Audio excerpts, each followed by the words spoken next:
Vamos abrir nossas Bíblias em Gênesis, capítulo 21.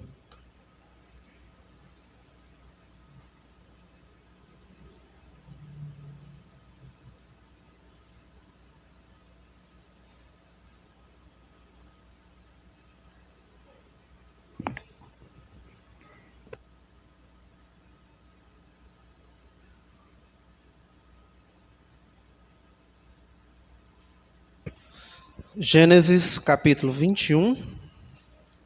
Nós vamos ler a partir do versículo 22. Gênesis 21, a partir do versículo 22, e depois iremos seguir com a oração. Por esse tempo, Abimeleque e Ficol, comandante do seu exército, disseram a Abraão: Deus é contigo em tudo o que fazes.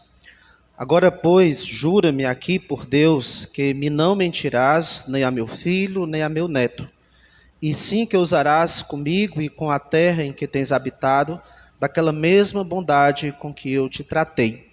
Respondeu Abraão: Juro. Nada obstante, Abraão repreendeu a Abimeleque por causa de um poço de água que os servos deste lhe haviam tomado à força. Respondeu-lhe Abimeleque: Não sei quem terá feito isso, também nada me fizeste saber, nem tampouco ouvi falar disso, senão hoje. Tomou Abraão ovelhas e bois, e deu-os a Abimeleque, e fizeram ambos uma aliança. Pôs Abraão à parte 7 cordeiras do rebanho. Perguntou Abimeleque a Abraão: Que significam as 7 cordeiras que puseste à parte? Respondeu Abraão: Receberás de minhas mãos as 7 cordeiras, para que me sirvam de testemunho de que eu cavei este poço. Por isso se chamou aquele lugar Berseba, porque ali juraram eles ambos. Assim fizeram a aliança em Berseba. Levantaram-se Abimeleque e Ficol, comandante do seu exército, e voltaram para as terras dos filisteus. Plantou Abraão tamargueiras em Berseba e invocou ali o nome do Senhor, Deus eterno. E foi Abraão por muito tempo morador na terra dos filisteus. Oremos. Senhor nosso Deus, Deus de Abraão, ó Deus eterno, queremos, ó Deus, meditar nessa passagem que nós acabamos de ler, acreditando, ó Deus, que toda a Escritura, inclusive essas palavras, são úteis para nos ensinar, para nos repreender, para nos corrigir, para nos educar na justiça, porque são palavras inspiradas pelo Senhor. Acreditamos, como também diz a Tua palavra, que tudo quanto foi escrito para o nosso ensino foi escrito para nós, sobre quem os fins dos tempos têm chegado. E nós queremos, ó Deus, rogar a Ti que o nosso coração seja guiado pelo Teu Espírito, que a nossa mente consiga, ó Deus, dar total atenção a que o Senhor tem a nos ensinar nesta noite, desta passagem. Que o Senhor nos ajude, ó Deus, a reter a Tua palavra em nossos corações, não somente para aumentar informações, mas para usarmos a Tua palavra, o ensino da Tua palavra, amanhã, ainda hoje, no nosso dia a dia, ó Deus, colocando em prática aquilo que temos aprendido. Sabendo que o Senhor há de julgar as nossas vidas, os nossos pensamentos, as nossas ações, com base no que a Tua palavra diz. Assim eu te oro, em nome de Cristo. Amém. Continuando a nossa série nos passos de Abraão, nosso episódio de hoje, nesse episódio de hoje, o nosso pai na fé, Abraão, tem uns 103, talvez 104 anos, e aqui, há quase 30 anos, Abraão está nessa terra peregrinando, na terra de Canaã. E durante esse tempo ele já se mudou algumas vezes de um lugar para outro. Em alguns lugares ele passou pouco tempo, em outros ele passou mais tempo. A sua última moradia tinha sido nos Carvalhais de Manre, junto ao Monte Hebrom. E ali, nos Carvalhais de Manre, ele passou um pouco mais de 10 anos.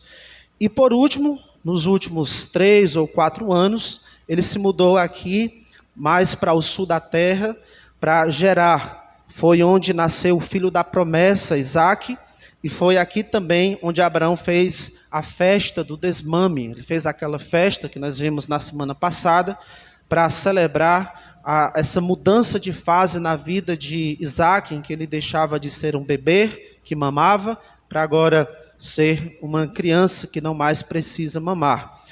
E por causa da idade de Abraão, 103 ou 104 anos, e também depois de tantas mudanças de um lugar para outro, nós podemos dizer que Abraão é um homem experiente, inclusive quando se trata de vizinhos. Quando ele tinha mudado, por exemplo, lá para Hebrom, quando chegou lá, ele fez aliança com alguns vizinhos. Lá no capítulo 13, vai falar da aliança que ele fez com Manre, Escol e Aner, no capítulo 14.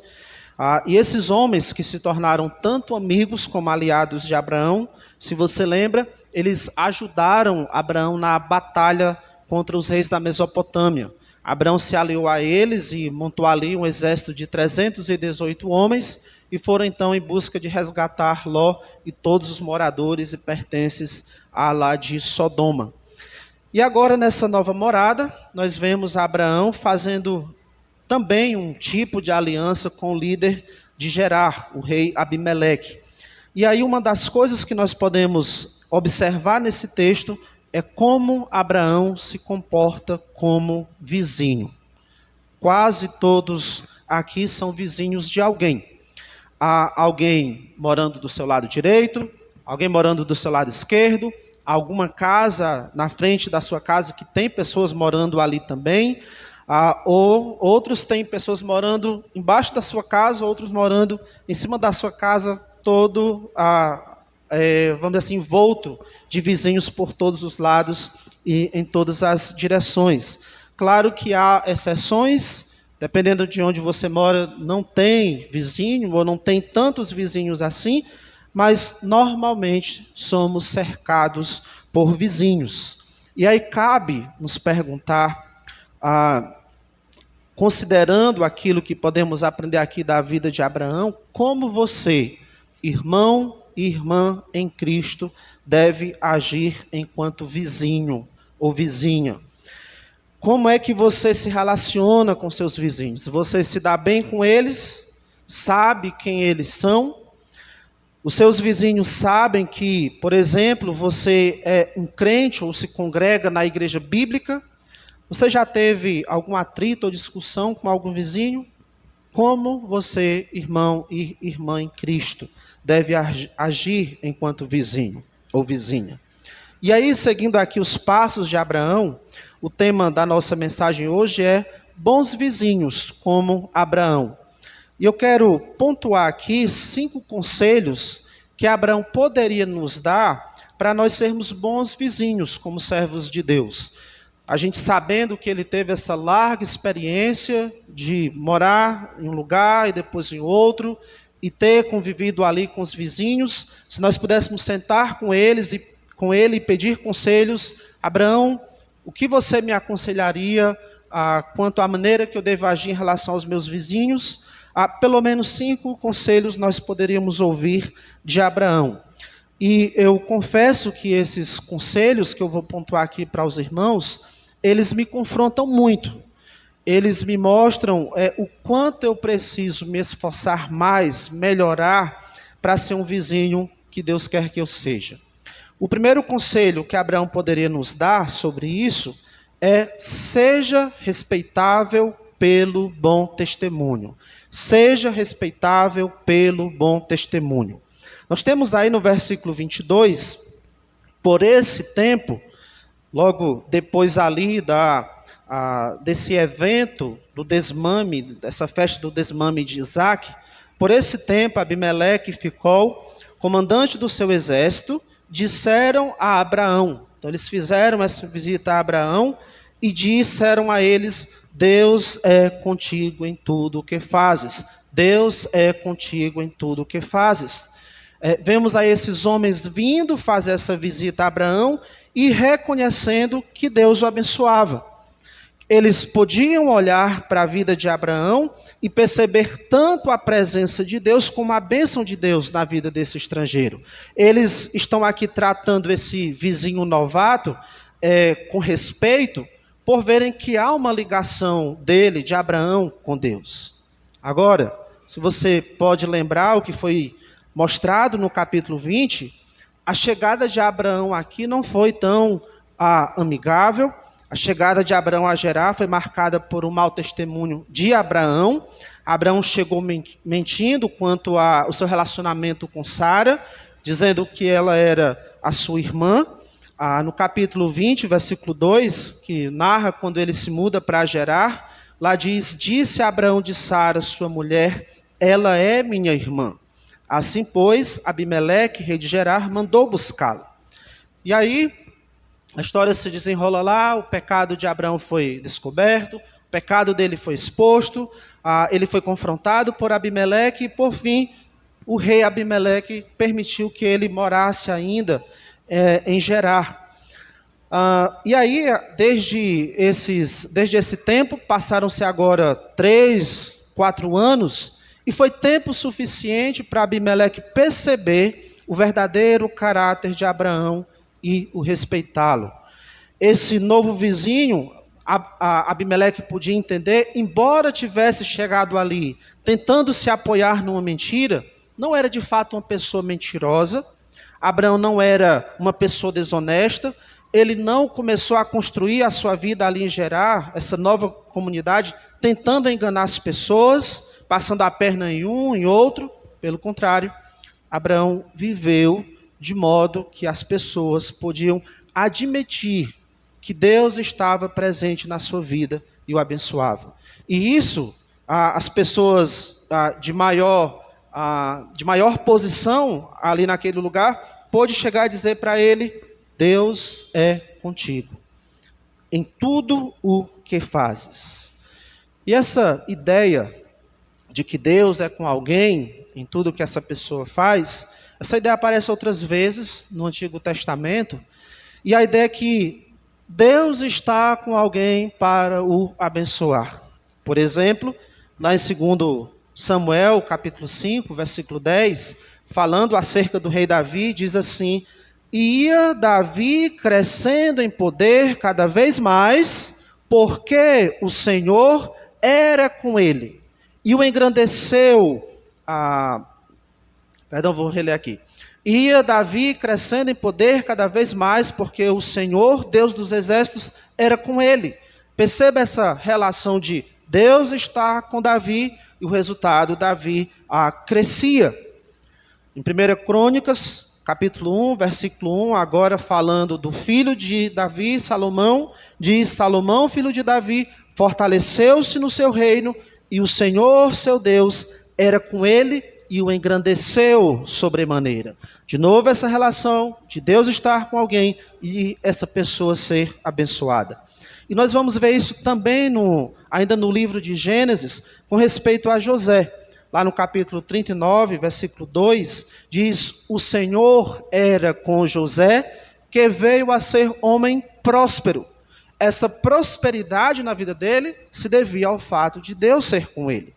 Ainda em Gênesis 39, de novo diz: vendo Potifar, isso era perceptível aos outros, vendo Potifar que o Senhor era com ele e que tudo que ele fazia o Senhor prosperava em suas mãos. E ainda em Gênesis 29 e 23 diz: o Senhor era com ele e tudo que ele fazia o Senhor prosperava. Essa ideia, Deus é com alguém para o abençoar. E era isso que estava visível aos olhos dos moradores de Gerar acerca de Abraão. Era isso que os vizinhos de Abraão podiam perceber na vida dele.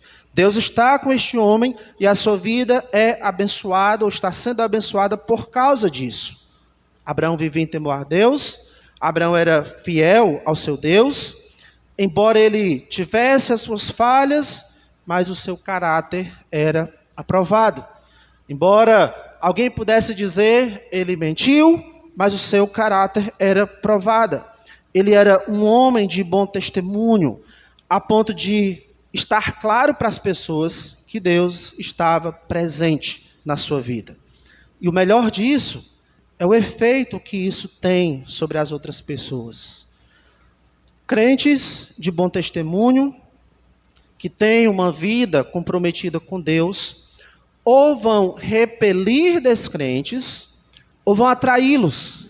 Na verdade, essas duas coisas vão acontecer. Você, como crente, tendo um bom testemunho, você tanto vai repelir pessoas por causa desse testemunho, pessoas que não querem saber de você, contato com você, porque você é um servo de Deus, uma serva de Deus. E, por outro lado, também por causa desse testemunho, pessoas vão ser atraídas a você.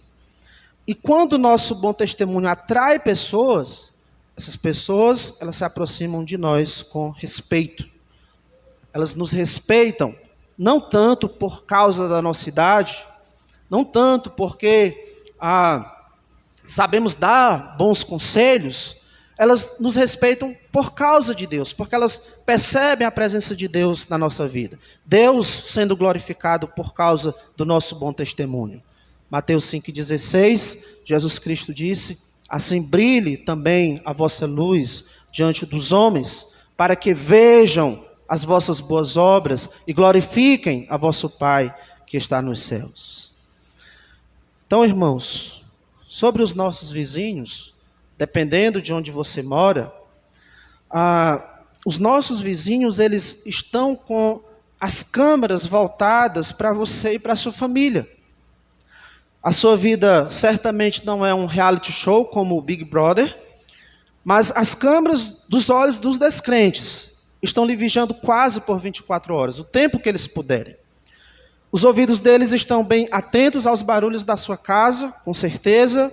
Eles estão de olho no seu rosto, quando você sai, quando você chega, para tentar fazer alguma leitura do que pode estar acontecendo a partir de como está o seu rosto. Talvez o seu vizinho descrente conheça muito bem qual a sua rotina. Sabendo disso, do que eles observam na sua vida, você é alguém respeitável, digno de respeito. Eles podem ver que Deus está presente na sua vida.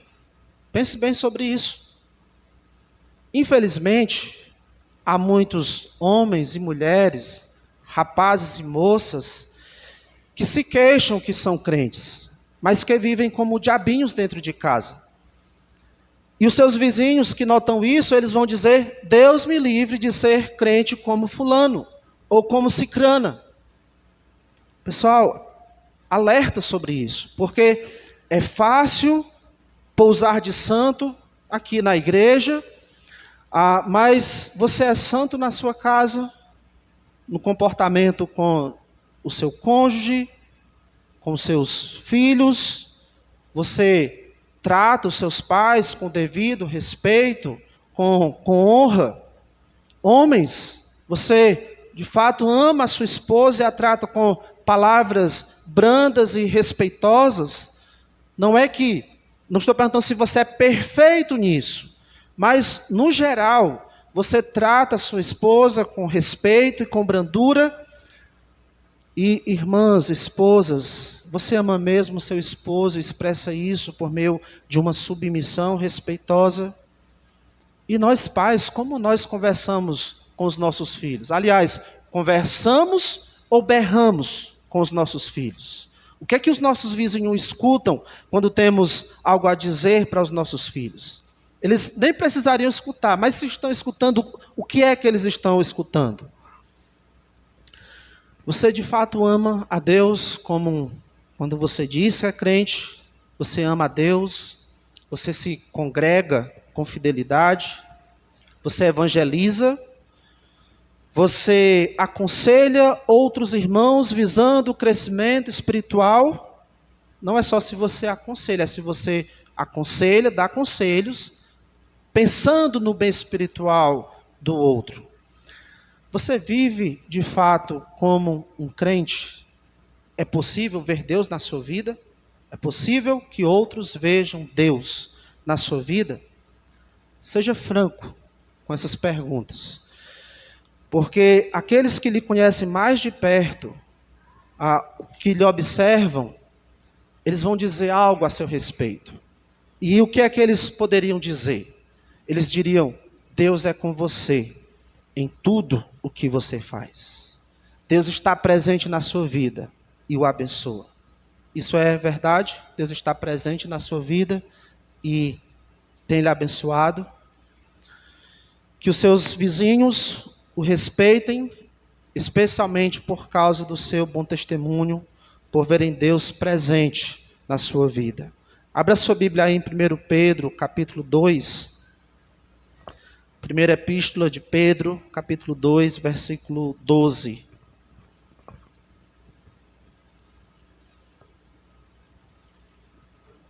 Primeira epístola de Pedro, capítulo 2, versículo 12.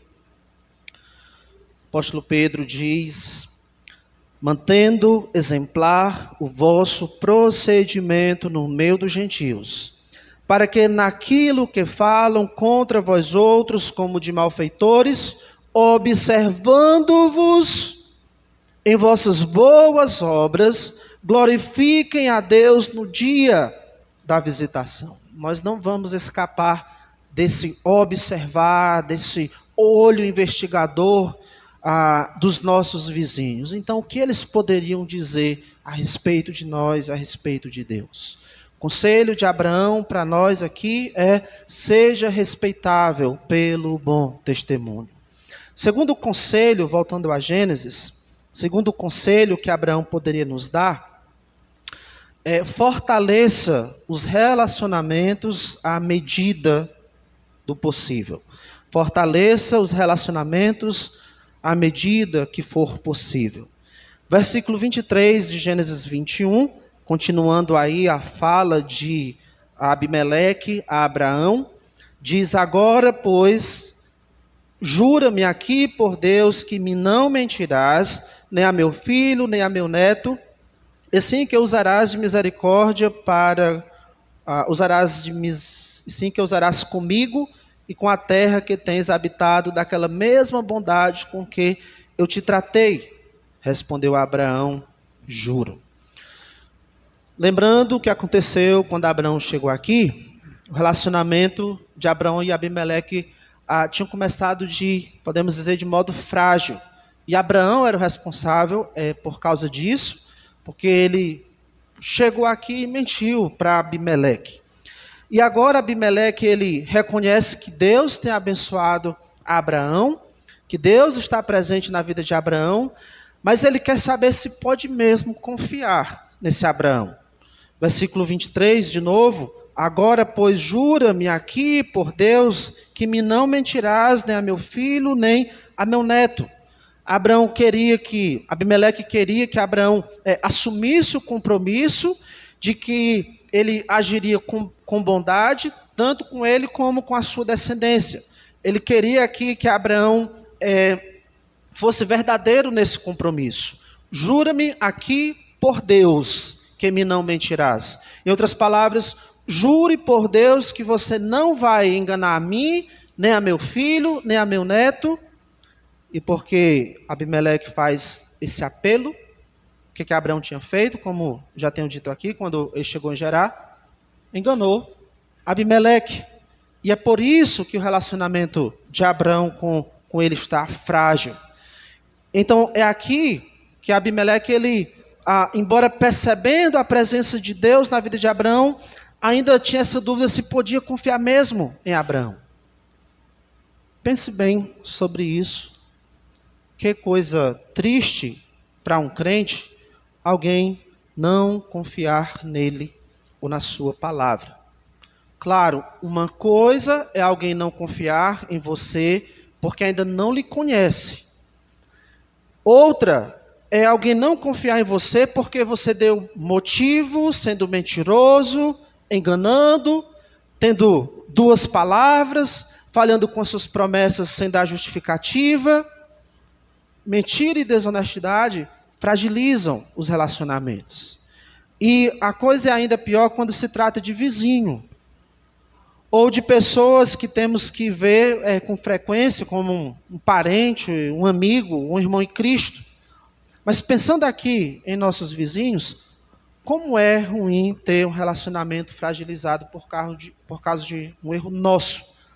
A nossa rua deixaria de ser assim um lugar tão de paz, um ambiente tão de paz para a nossa casa, porque toda vez que precisasse sair na porta, no portão, aquela tensão. Eu posso, de repente, ver aquele vizinho com quem eu tenho um problema. E aí, com que cara olhar um para o outro. Então, sempre esse desconforto, até mesmo para ter que passar pela porta para fora, ou ter que chegar em casa, porque seria desconfortável ter que olhar para aquele vizinho com quem eu tive um problema por causa de um erro meu. Erros da sua parte, como mentira, ou quando você exagera nas suas palavras, ou no tom da sua voz, por causa, às vezes, de uma sombra, ou de um som alto, ou qualquer outra coisa, qualquer que seja o erro nosso, isso vai fragilizar o relacionamento com a nossa vizinhança. E isso não é bom. O bom é que tenhamos relacionamentos saudáveis. A mentira de Abraão no passado, graças a Deus, já tinha sido resolvida, mas aqui nós vemos Abimeleque ainda com essa dúvida se ele podia mesmo confiar em Abraão. Mas agora, Abraão ele tem a oportunidade de fortalecer esse relacionamento com Abimeleque. E ele faz isso. Ele assume o compromisso diante de Deus de que ele não vai enganar Abimeleque. A resposta dele no versículo 24 é: juro. Ele tinha perguntado: você jura aqui por Deus? E ele: juro. E esse é um caminho que podemos seguir para fortalecer o relacionamento com os nossos vizinhos. E quando eu digo fortalecer o relacionamento, não estou dizendo de você e o seu vizinho viver um na casa do outro, de todos os fins de tarde ter que estar sentado ali na calçada, embora você possa fazer isso. Para fortalecer o relacionamento, você não tem que viver como carne e unha com o seu vizinho. Eu estou me referindo aqui a você ser uma pessoa de confiança. De os seus vizinhos saberem que você é uma pessoa confiável. Alguém que eles não teriam receio de confiar algo a você. Por saber que você não é metido a enganador, a mentiroso, a encrenqueiro, a fofoqueiro, a opinioso, a teimoso, alguém que não se ofende facilmente. Eu acredito que quando se trata de pessoas descrentes, vizinhos descrentes, a melhor maneira de você mostrar que você é confiável é aproveitando as oportunidades para ajudar, fazer o bem, oferecer conselho, se mostrar acessível. Sabia que os seus vizinhos também passam por dificuldades na saúde, nas finanças? Eles também têm problemas familiares? E com certeza a confiança deles em nós aumentaria se eles soubessem que o meu vizinho, que nós estamos orando por eles. O que você pensa, o que você poderia fazer de bom para o seu vizinho? O que você poderia fazer de bom para o seu vizinho? O conselho de Abraão aqui para nós é aproveitarmos a oportunidade para fortalecermos os relacionamentos com a nossa vizinhança. Terceiro conselho que Abraão poderia nos dar é: resolva os conflitos com sabedoria. Resolva os conflitos com sabedoria. Abraão, vamos dizer assim, fez essa amizade agora com Abimeleque, fez esse compromisso de que não iria enganá-lo, mas ele também aproveitou aqui a ocasião para resolver um conflito com Abimeleque. Versículo 25 diz: nada obstante, Abraão repreendeu Abimeleque por causa de um poço de água, que os servos deste lhe haviam tomado à força. Abraão aqui protestou, reclamou diante de Abimeleque acerca dos maus tratos dos servos dele.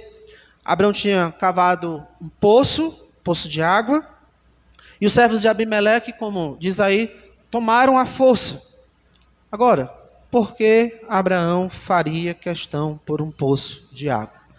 Vamos pensar numa terra desértica, uma região desértica, com uma grande comitiva para sustentar, com gados para dar de beber.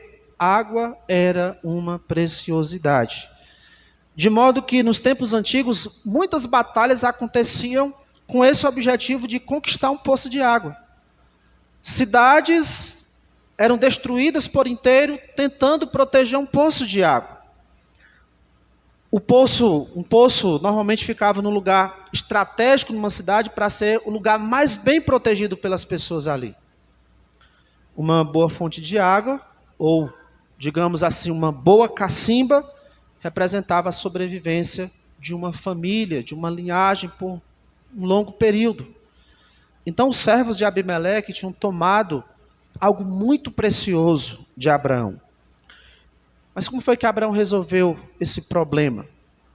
Ele foi lá no calor do momento, no calor das suas emoções, e reivindicou seus direitos perante Abimeleque?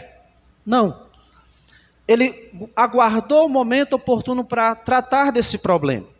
Abimeleque, fala no versículo 26, respondeu-lhe Abimeleque: não sei quem terá feito isso, também nada me fizeste saber. Ou seja, Abraão não tinha ido antes falar desse problema com Abimeleque, também nada me fizeste saber, nem tampouco ouvi falar disso, senão hoje. E aqui Abimeleque, ele está dando uma de esperto. Como que ele não sabia que os seus servos tinham conquistado algo tão precioso assim?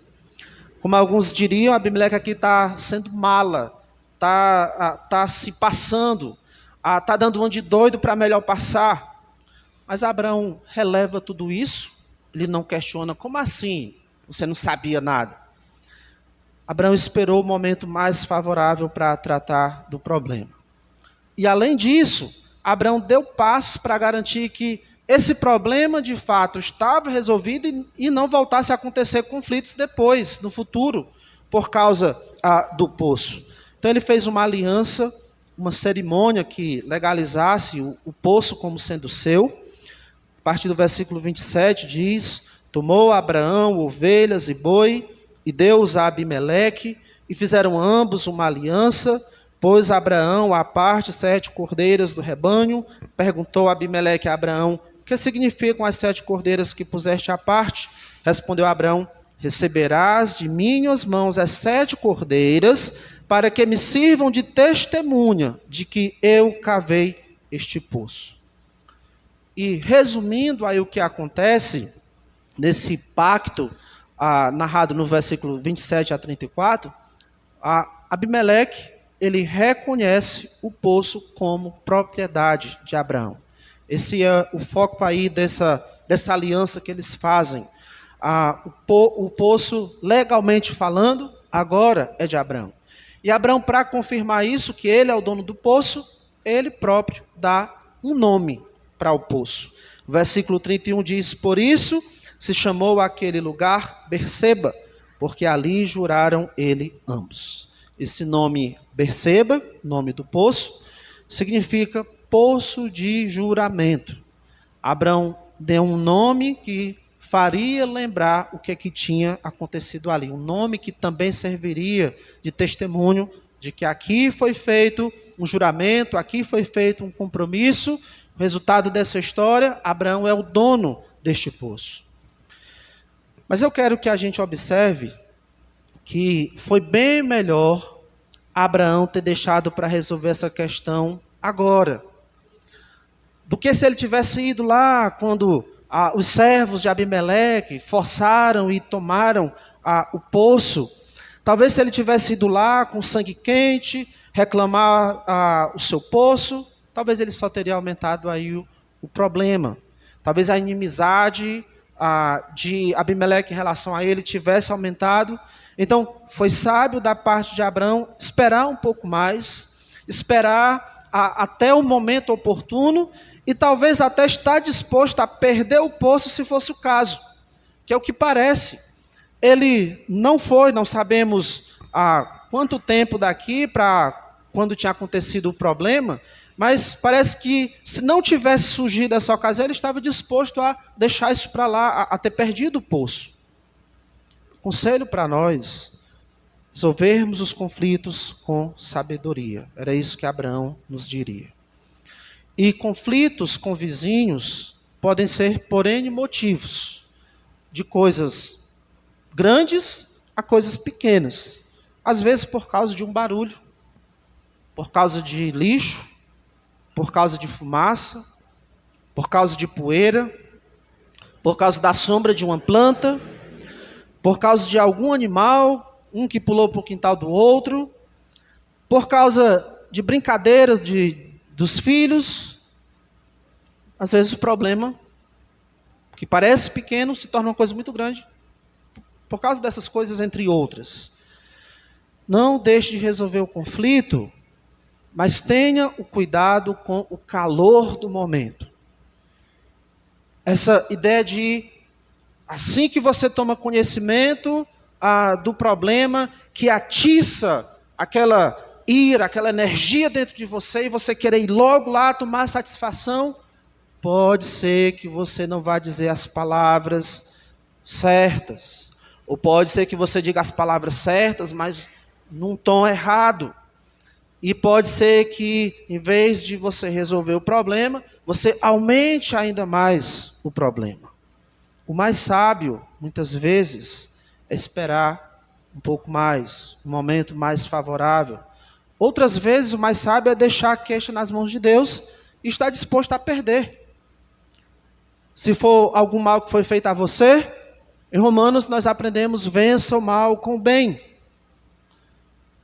A Bíblia, linguagem de hoje, a edição para jovens, traz uma nota nessa passagem de Romanos, que foi lido aqui mais cedo.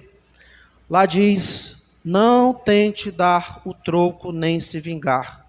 Jesus diz em Mateus 5,39, não se vinguem dos que fazem o mal a vocês. E Paulo diz, Romanos 12,19, meus queridos irmãos, nunca se vinguem de ninguém. Pelo contrário, deixem que Deus seja quem dê o castigo. Não deixem que o mal vença vocês, mas vença o mal com o bem. Querer vingança é normal, mas ir em frente é o teste de caráter. Muitas vezes Jesus nos ensina a fazer o oposto do que o mundo faria. Veja, o que se deve fazer é entregar esse ato de vingança ou de punição para o Senhor, confiando que um dia Ele vai colocar todas as coisas em ordem.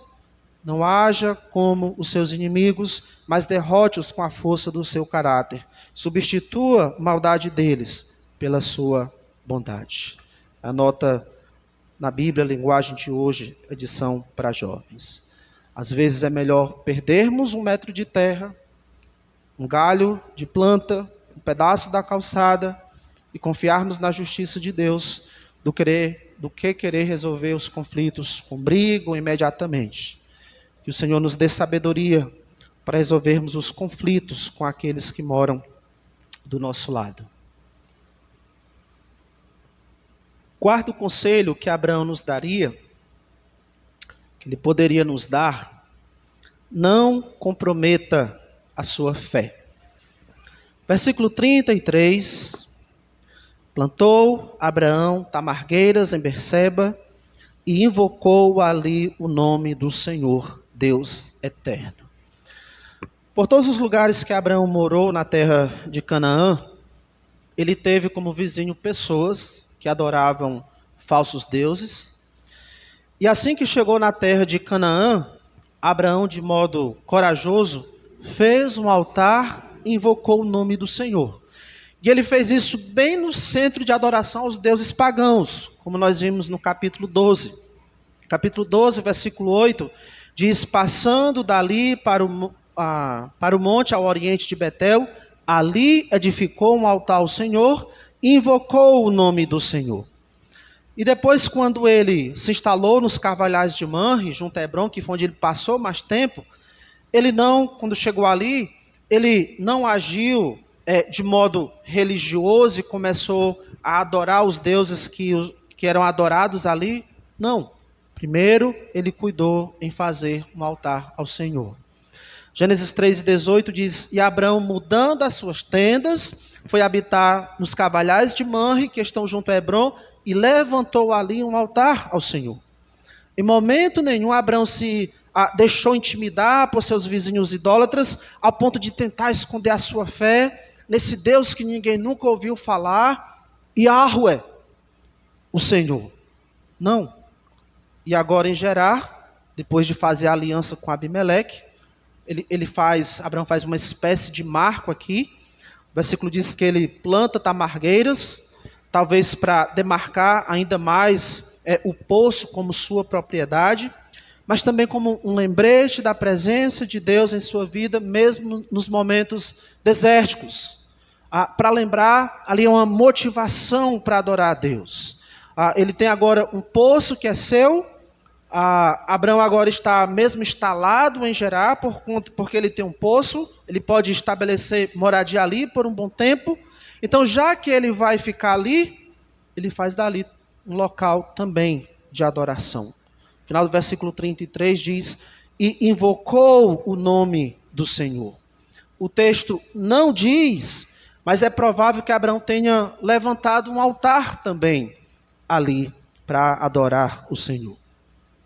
Por todas as regiões que ele andou, seja quais fossem os seus vizinhos e o quão idólatra eles fossem, Abraão não deixou de adorar somente Yahweh. Que o comum era, você adora um Deus tal, e mais um Deus tal, e se alguém chega, olha, eu adoro esse Deus, outro diz, eu quero também adorar esse Deus. E Abraão não foi seguindo essa onda, ele não se ajustou aqui à cultura, à moda da época de você ter vários deuses. Ele adorava apenas um Deus, Yahweh, o Senhor. E ele vai ainda mais longe, e com a sua adoração ele até confronta a religião da época, mostrando a singularidade do seu Deus. Final do versículo 33, diz que ele invocou ali o nome do Senhor, Deus eterno. A ênfase de que os outros deuses não são eternos. Que apenas este Deus, o Senhor Yahweh, é eterno. E se somente ele é eterno, isso implica que somente ele é o Deus verdadeiro. Abraão não tinha receio ou vergonha de que as pessoas ao seu redor soubessem da sua fé. O conselho de Abraão aqui para nós, acerca dos nossos vizinhos, é: deixe que eles saibam que você é crente, que você é um servo deste Deus, do único Deus. Você tem vergonha ou receio que as pessoas saibam que você é um cristão, um crente? Por quê? Por que você se envergonharia do Evangelho? Por quê? Pelo contrário, temos que viver como crentes em Cristo, temos que ser santos no mundo, viver como crentes perante os nossos vizinhos, deixar que eles saibam onde é o nosso local de adoração, a que igreja nós pertencemos. Temos que falar de Deus, do nosso Deus, desse Deus eterno para eles. Temos que falar desse Deus que a Bíblia fala para eles. Mas pode ser que você seja um daqueles crentes que já tem um bom tempo na fé, mas nunca trouxe uma alma sequer para Cristo. Você é um desses crentes que tem vários anos de crentes, mas não tem ninguém, nenhuma igreja que possa dizer: fulano de tal é meu pai na fé, fulana de tal é minha mãe na fé. Eu conhecia a Cristo por causa de fulano, eu conhecia a Cristo por causa de cicrano. Que tal, se for esse o seu caso, você se esforçar para trazer um dos seus vizinhos para Cristo? De você apresentar a sua fé, o Deus em que você acredita, para os seus vizinhos. Quinto e último conselho que Abraão poderia nos dar: viva em paz com seus vizinhos. No versículo 34 diz: E foi Abraão por muito tempo morador na terra dos filisteus. Quando Abraão esteve no Egito, e ele, quando chegou lá, mentiu, e o faraó descobriu a mentira dele, ele foi expulso do Egito. Quando ele chegou aqui em Gerá, também mentindo, o rei Abimeleque descobriu que ele tinha mentido, permitiu que ele vivesse na terra. Agora as contas foram ajustadas e Abraão foi por muito tempo morador na terra dos filisteus. Essa formação é importante porque ela nos dá a entender que Abraão viveu em paz naquela terra. Abraão não criou inimizades, ele não teve que sair às pressas porque estava intrigado com alguém, ele não teve que fugir porque estava devendo às pessoas, ou porque ele fez inimigos por causa de mentiras, discussões. Ele não criou desavenças com seus vizinhos. Abraão viveu em paz com eles. Irmãos, embora existam vizinhos difíceis, façamos todo o esforço para viver em paz com eles. Pode ter situações que não seja possível, pode ter situações que o mais sábio seja manter distância. Pode ter situações que o mais sábio seja de fato uma mudança. Você mudar de rua. Uma separação, como aconteceu com Abraão e Ló, a fim de evitar maiores problemas. Se houver motivos para isso, de não poder estar tão em paz com o vizinho, ou até de ter que se mudar para evitar problemas maiores, se houver motivos de desunião, por favor, em honra a Cristo, que não seja você o causador disso, dessa desunião, que a razão não seja você. Romanos 12 e 18 diz: se possível, quanto depender de vós, tende paz com todos os homens. Se possível, no que você puder fazer, faça para ter paz com todos os homens. Se vai ter alguma razão que não é possível, que não seja por sua causa, mas por causa daqueles que não conhecem a Cristo. Esses são 5 conselhos que podemos escolher aqui do exemplo de Abraão para sermos bons vizinhos como servos de Deus. Seja respeitável pelo bom testemunho, fortaleça os relacionamentos à medida do possível, resolva os conflitos com sabedoria, não comprometa sua fé, viva em paz com seus vizinhos. Essas perguntas: o que os seus vizinhos podem dizer de você e do seu lar? O que eles poderiam dizer de você e da sua família? Como é o seu testemunho? Como você é conhecido lá na sua rua, entre os seus vizinhos? Pense nessas perguntas. E, irmãos, essas perguntas, elas podem apontar outro problema. Não conhecemos os nossos vizinhos. Talvez não seja um problema de todos, mas de uma parte de nós, que nós não conhecemos os nossos vizinhos. Nós que temos a missão de testemunhar o Evangelho aos perdidos, de irmos e fazermos discípulos, não conhecemos os nossos vizinhos. Embora isso seja comum e aparente ser normal, se pensarmos bem, talvez isso seja um absurdo. Nós que temos a missão de testemunharmos o Evangelho, de fazermos discípulo, não conhecemos os nossos vizinhos. E eu confesso que eu sou muito confrontado com essa pergunta. Como assim, eu que recebi de Cristo a missão de ir e fazer discípulos de todas as nações, não conheço os meus vizinhos descrentes?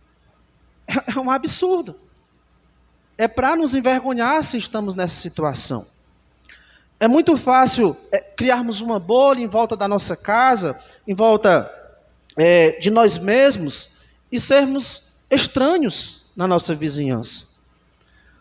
E, por causa disso, podemos estar deixando de ganhar a nossa Jerusalém, as pessoas mais próximas a nós, porque não tomamos iniciativa alguma de nos relacionar com os nossos vizinhos.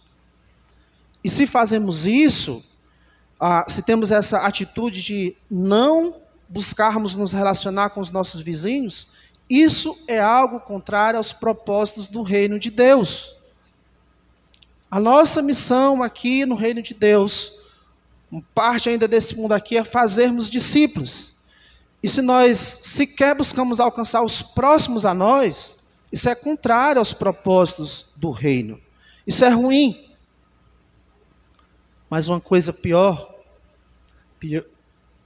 do que ser um crente isolado na vizinhança, é um vizinho crente que não tem o respeito da sua vizinhança por mau testemunho, por ser um bate-boca, alguém que gosta de brigar, discutir.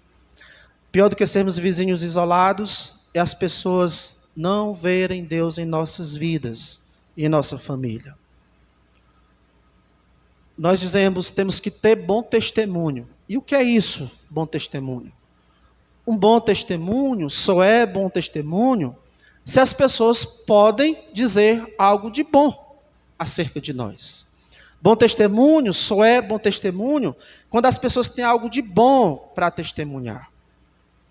O que os nossos vizinhos diriam de nós? E eu, de novo, faço essa pergunta entendendo que tenho sido muito falho como vizinho. Não é para sermos crentes isolados dentro de nossas casas. Abra sua Bíblia aí, vamos terminar nesse texto. Mateus capítulo 5, versículos 13 e 14.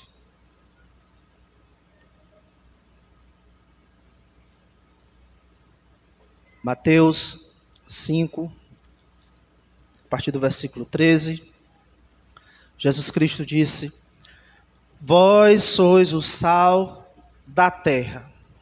Vamos imaginar um pote de sal, aquela saleira. Ele só vai salgar se ele sair da saleira para ir para outro lugar, para ir para a carne. Ali dentro da saleira ele não está servindo de nada. Vós sois o sal da terra, ora se o sal vier a ser insípido, como lhe restaurar o sabor? Para nada mais presta, senão para lançado fora, ser pisado pelos homens. Vós sois a luz do mundo. Não se pode esconder a cidade edificada sobre um monte, nem se acende uma candeia para colocá-la debaixo do alqueire. Em outras palavras, você não acende uma lâmpada e cobre essa lâmpada. Que sentido faz isso? Você acender uma lâmpada e esconder. Mas é isso que muitas vezes nós temos feito com as nossas vidas. Jesus Cristo disse que nós somos a luz do mundo. E nós estamos escondidos dentro de nossas casas. E não estamos refletindo a luz do Evangelho para ninguém. Vós sois a luz do mundo, não se pode esconder a cidade edificada sobre um monte, nem se acende uma candeia para colocá-la debaixo do alqueire, mas no velador e alume a todos os que se encontram na casa. Assim brilhe também a vossa luz diante dos homens, para que vejam as vossas boas obras e glorifiquem a vosso Pai que está nos céus. Não fomos salvos para vivermos escondidos dentro de nossas casas, dentro das nossas igrejas. Não. Nós temos que impactar o mundo. Temos que iluminar este mundo. Temos que salgar este mundo. E podemos dar passos para isso, começando por nossos vizinhos. Eu quero finalizar sugerindo uma ideia. Reúna os demais crentes da sua rua e pensem como vocês podem levar o Evangelho para os seus vizinhos. E os meus vizinhos aqui da nossa rua já estão convidados para depois a gente planejar, fazermos uma reunião e planejarmos o que nós podemos fazer para iluminar melhor os nossos vizinhos. Se você não tem outros crentes morando na sua rua, busque ideias com outros irmãos, peça ajuda a outros irmãos, mas vamos tentar iluminar e salgar os nossos vizinhos. Vamos orar e manter em mente que precisamos ser bons vizinhos para a glória de Deus e para o reino de Deus. E que vizinhos crentes somos nós se não levamos o evangelho a essas pessoas que moram do nosso lado direito, que moram do nosso lado esquerdo, à nossa frente? Que Deus nos ajude nessa empreitada, nos dando coragem e atitude. Oremos. Nosso querido Pai, caminhamos mais um pouco aqui, ó Deus, na vida do teu servo Abraão, naquilo que o Senhor quis revelar aqui para nós acerca da vida dele, certamente para nos ensinar como devemos viver. Eu te peço, ó Deus, que o Senhor nos ajude a sermos vizinhos melhores. Especialmente, ó Deus, vizinhos que buscam meios de levar a palavra. Que o Senhor nos conduza ao arrependimento, se temos falhado, e também ao encorajamento, ó Deus, para agirmos. Assim eu te oro, em nome de Cristo. Amém.